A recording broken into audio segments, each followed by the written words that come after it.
Boa noite, pessoal. Hoje eu e Lerena vamos apresentar um pouquinho sobre usinas hidrelétricas reversíveis e o papel delas na redução do curtailment e os desafios da inserção delas hoje em dia no Brasil.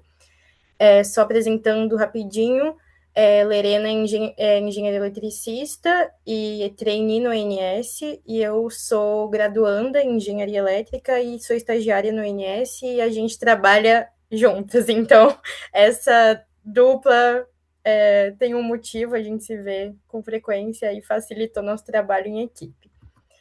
Então, qual que é o problema que a gente vai abordar hoje? É aquilo que já foi falado sobre a curva do pato, quando tem inserção maciça de fontes eólica e solar, isso altera a estabilidade da rede. E aí, quando tem, então, mais oferta do que demanda, infelizmente, tem que acontecer o curtailment, as fontes solar e eólica são cortadas, então há esse desperdício direto da energia gerada. E aí, qual a oportunidade que a gente pode encontrar dentro desse cenário? Segundo a empresa de pesquisa energética, a EPE, as usinas reversíveis elas são uma tecnologia de armazenamento em grande escala que são madura e economicamente viável, analisando outras usinas reversíveis fora do país. Então, a pergunta que fica é: como estruturar o sistema brasileiro para viabilizar as UHRs como um sistema de armazenamento, visto que a gente é um país referência mundial em usinas hidrelétricas, a gente tem muita geração por fonte hídrica. Então, como que a gente pode aproveitar isso que a gente já tem no nosso país para auxiliar na diminuição do curtailment? Eu vou abordar rapidinho como que funcionaria essas hidrelétricas reversíveis.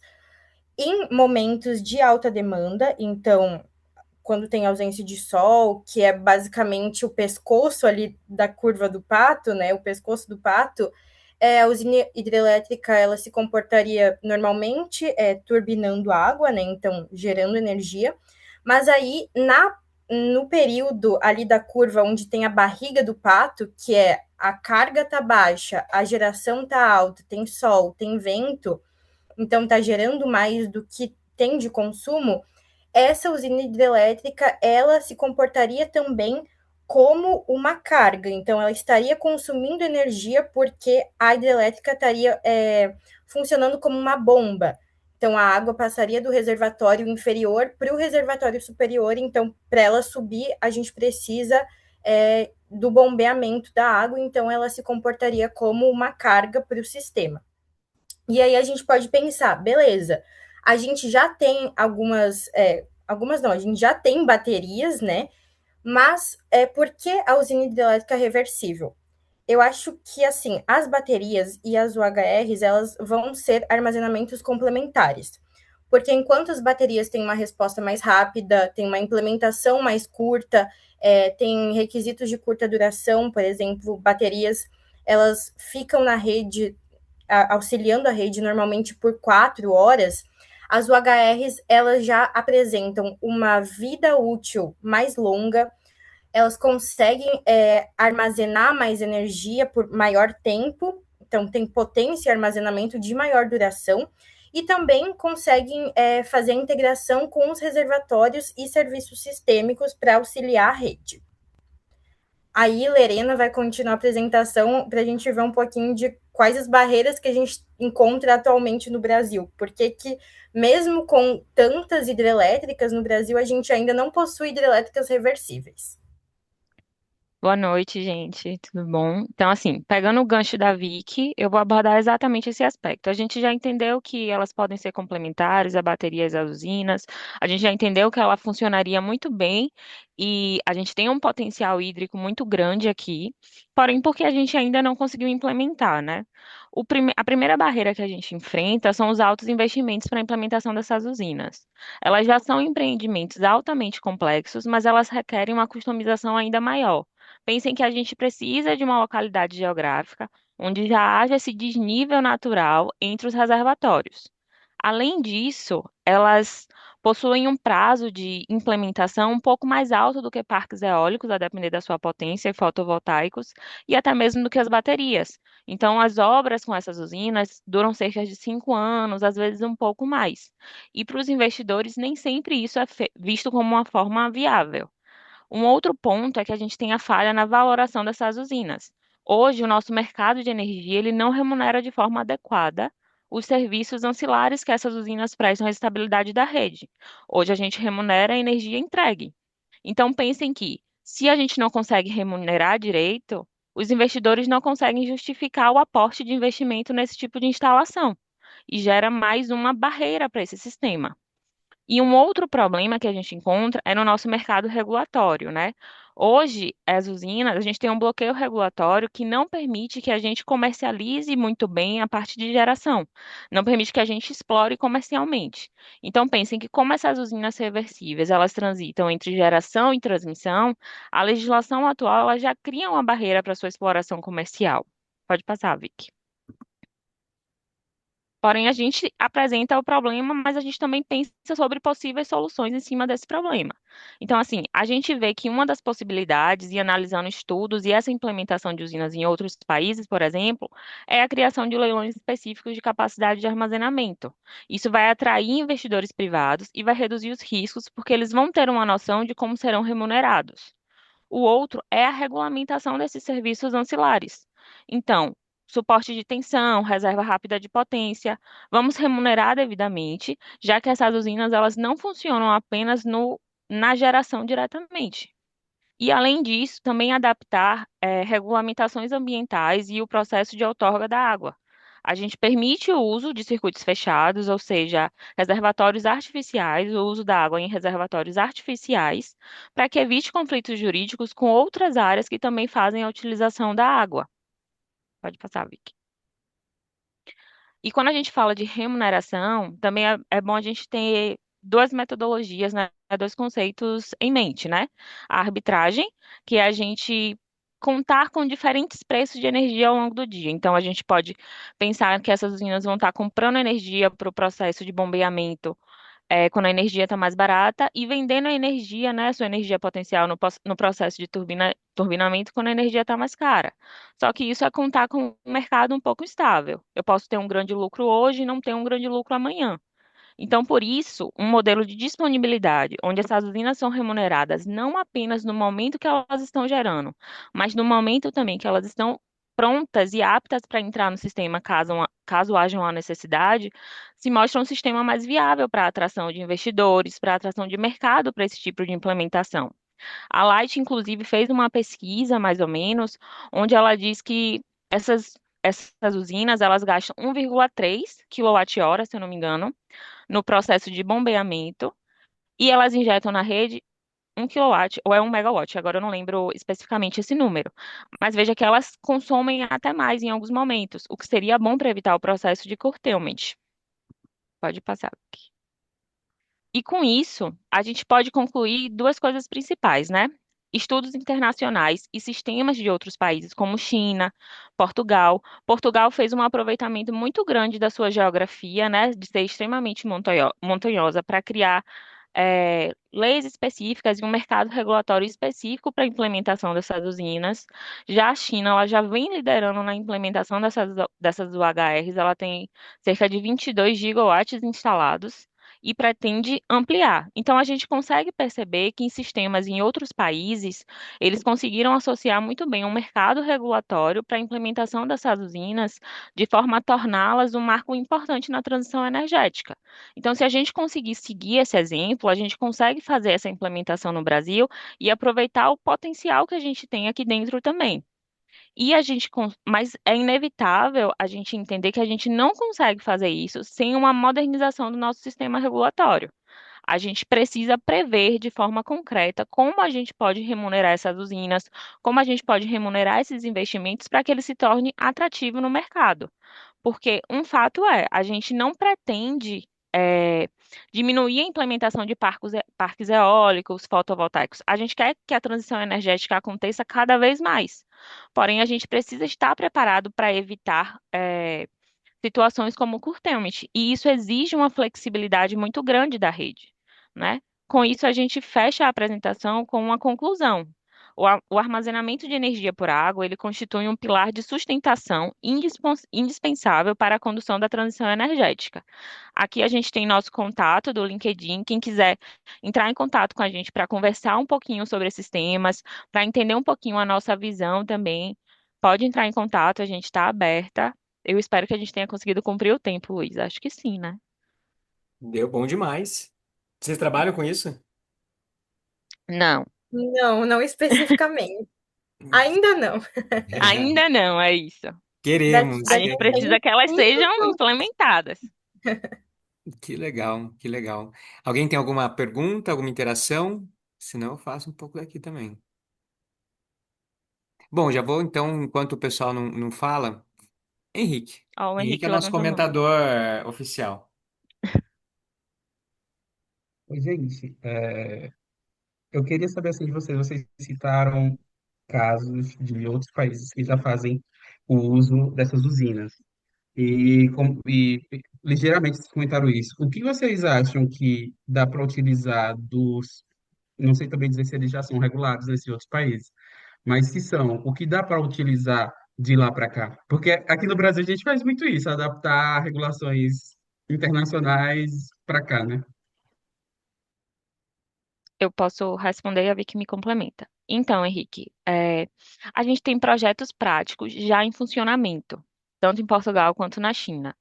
E hoje no Brasil a gente não possui nenhum. A gente tem uma geografia diferente, porém, acho que você vai concordar comigo quando a gente diz que quando a gente já tem um projeto na prática, é interessante a gente ver o que funcionou nesse projeto e trazer para a gente otimizar.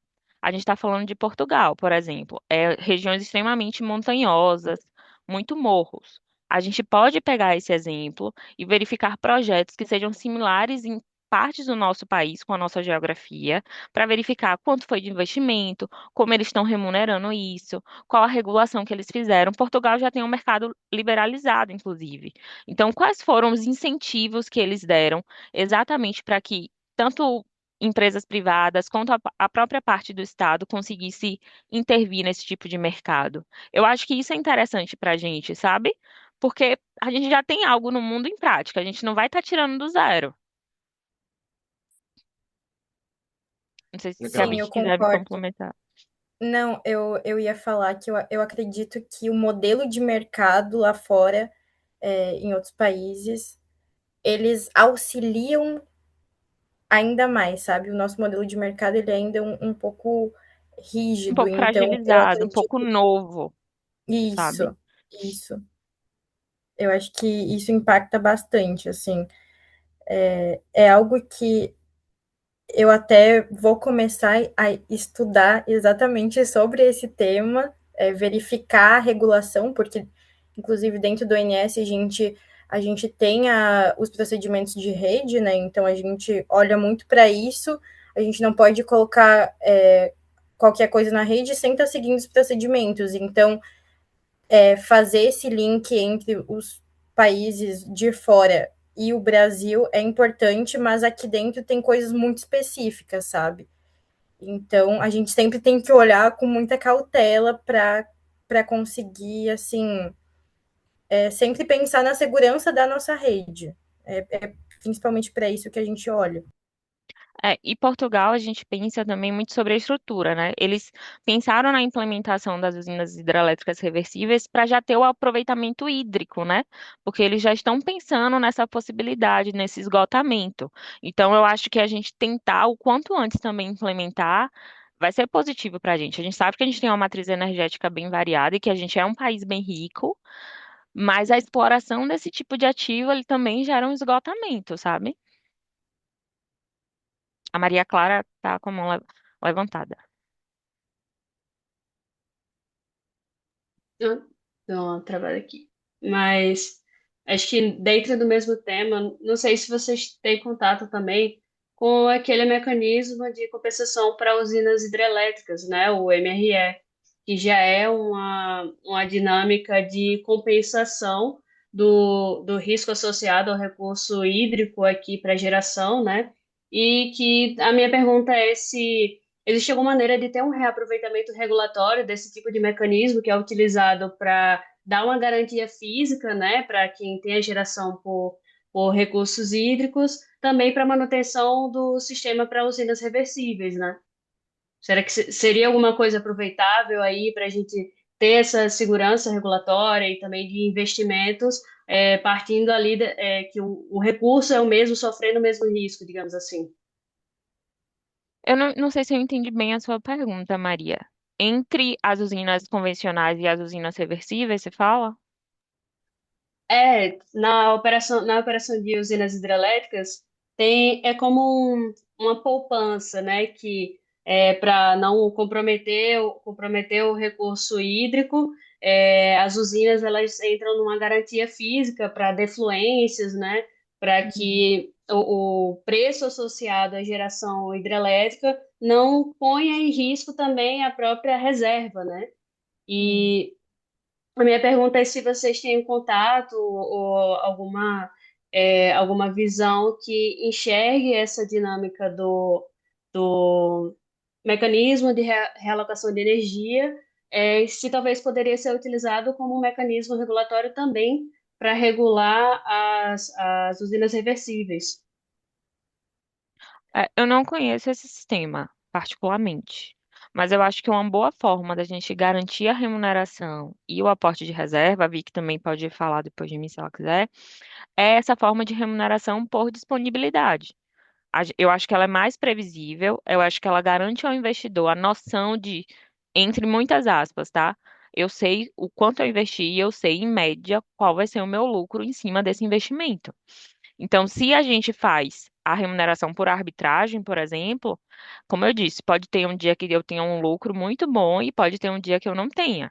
Se eu faço por disponibilidade, eu remunero essa usina não somente pela geração que ela vai fazer e vai injetar na rede, mas também por ela estar disponível para entrar na rede no momento necessário. Então, eu enxergo dessa forma, mas eu vou pesquisar até essa ferramenta que você falou, que eu não tinha conhecimento. Eu acho que eu já tinha ouvido falar, mas nunca pesquisei a fundo sobre. Mas tu comentou algo sobre ter a reserva ali, né, da água, ter a disponibilidade da água. Quando a gente pensa em hidrelétrica reversível, uma das mais comuns e assim, vamos colocar entre aspas também mais fácil, são hidrelétricas reversíveis de ciclo fechado. Então, elas não se conectam com rios, são basicamente duas piscinas assim, São que artificiais. gera isso, que desce água e sobe água. Então, elas só são realimentadas pela água da chuva, né? Então, assim, eu acredito que não, a falta de recurso não seria um problema, até porque como a água desce, né, gerando energia, ela sobe também. Então, sempre tem esse ciclo. Não sei se fez sentido o que eu falei, mas você falou sobre essa questão da garantia ali da água, eu me atentei a esse ponto. Não, perfeito. Isso, na verdade, sana uma dúvida bem fundamental, porque essa questão de garantia e essa segurança hídrica, né, ela realmente vem da variabilidade que a gente tem na defluência de rios e da interconexão entre grandes geradoras, né? Então, Isso. nesse ciclo fechado, acho que o controle de disponibilidade, ele não seria influenciado nesse sentido. Isso. E aí também existem, claro, as de ciclo aberto, né? Que aí se conectam com rios, enfim. É, tem também uma definição que é o semi-aberto, em que um dos ciclos é o fechado e o outro realmente se agrega ali com afluências naturais. Mas o realmente o mais fácil de lidar é com o ciclo fechado, porque não tem influência externa, né? Isso. O problema do ciclo fechado hoje é a parte de remuneração, realmente, que a gente precisa de uma regulação para que a gente consiga remunerar essas usinas em ciclo fechado também.